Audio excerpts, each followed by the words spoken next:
आज के इस विश्लेषण में भैरवपुर की उस खौफनाक रात और छलावे के रहस्यमयी सच को खंगालते हैं। सुनसान सड़क, आधी रात और अचानक कोई अजनबी लिफ्ट मांग ले, ये स्थिति किसी को भी खौफ से भर देगी।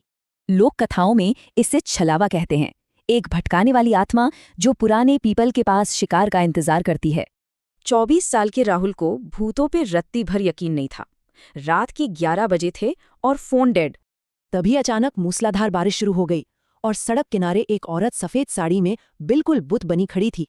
राहुल को लगा किसी जरूरतमंद को मदद चाहिए। उसने लिफ्ट दी और वो रहस्यमयी औरत चुपचाप पीछे बैठ गई। अचानक हवा बर्फीली हो गई और मोटरसाइकिल इतनी भारी लगने लगी मानो पीछे कई लोग एक साथ बैठे हों।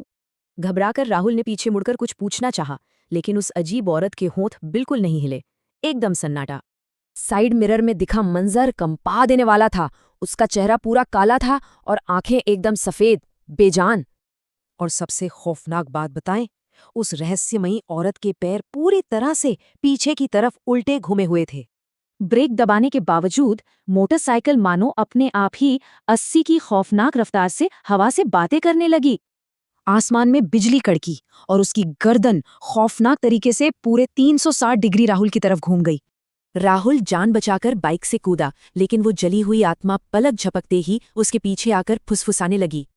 उस आत्मा के बर्फीले स्पर्श से राहुल को एक भयानक दृश्य दिखा, उसके खौफनाक और दुखद अतीत की एक झलक। 20 साल पहले एक मजबूर दुल्हन की तेज कार उसी पेड़ से टकराकर भीषण आग का शिकार हो गई थी। वो दर्दनाक तरीके से जिंदा जली थी और आत्मा वहीं भटकती रही क्योंकि अस्थियों का अंतिम संस्कार अधूरा था। राहुल की ये कहानी सुनकर गांव के बुजुर्गों ने पुष्टि की, उस खौफनाक हादसे में लाश कभी पूरी नहीं मिली थी।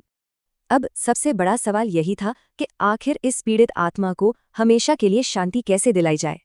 लोगों ने पीपल की जड़ें खोदी तो अंदर से जली हुई चूड़ियां, इंसानी हड्डियां और एक अधजला मंगलसूत्र निकला।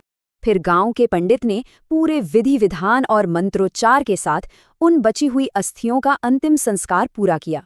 तभी अचानक तेज हवा से पेड़ हिला और किसी अदृश्य आवाज ने धीरे से कानों में कहा, धन्यवाद।